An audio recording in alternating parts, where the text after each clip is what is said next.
pagbasura sa Oil Deregulation Law, VAT at excise tax, pagdigil sa giyera sa Middle East, pagbaba sa presyo ng produktong petrolyo, at pagtaas ng 1,200 na sahod para sa mga manggagawa.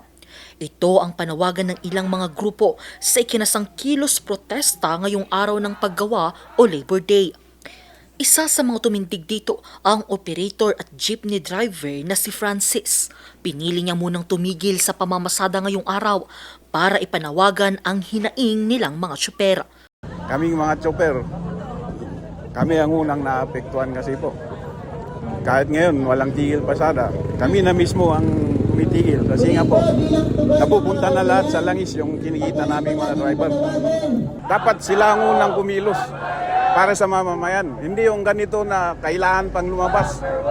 Ayon sa grupo, panahon na raw para dinggin ng pamahalaan ang taas sahod na hinaing ng mga manggagawa sa kabila ng pagtaas ng mga bilihin.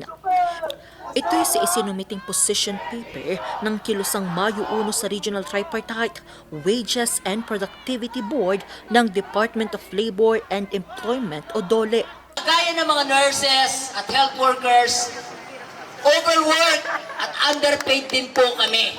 Kailangan natin itulak ang gobyerno para gumawa ng permanenteng aksyon dito sa krisis na hinaharap ng mga Pilipino sa kasalukuyan. Permanente at significanteng aksyon. Sawa na tayo sa kanila. Wala silang significanteng aksyon na ginagawa, kaya kailangan yung sistema. Ang problema natin, yung sistema ng paggugobyerno. Pero ayon sa Department of Labor and Employment Cordillera, hindi pa nila ito agad mapagpapasyahan. Ang aming regional director as chair of the Regional Tripartite Wages and Productivity Board ay meron na pong usapin ang board dyan kung ano ang gagawin, kung meron bang kailangan na pagtaas ng sahod at this present time. So pinag-aaralan po yan ng ating wage board na siyang merong jurisdiction on fixing wages. Pero kung ang tatanungin ay ang mga employer, may proseso ang pagtaas ng mga sahod. It is very important na ma-reach natin yung mga employers too. Like what I've said earlier, no, we're creating a bridge between the employers and the employees na marating nila yung mga aspirations nila and yung mga dreams nila.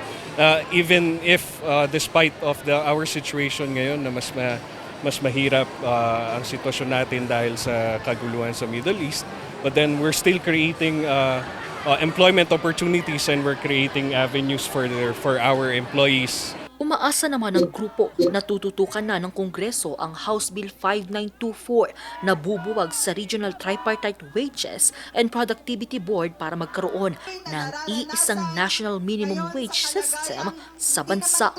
Kung magkataon, magkakaroon na lamang ng iisang minimum wage at matiyak ang kapakanan ng manggagawang Pilipino. Pasado na ito sa unang pagbasa sa Kongreso at nakatakda na itong sumailalim sa ikalawa at ikatlong pagbasa bago maipasakamay sa Senado. Angel Arquero para sa Nation on the Move.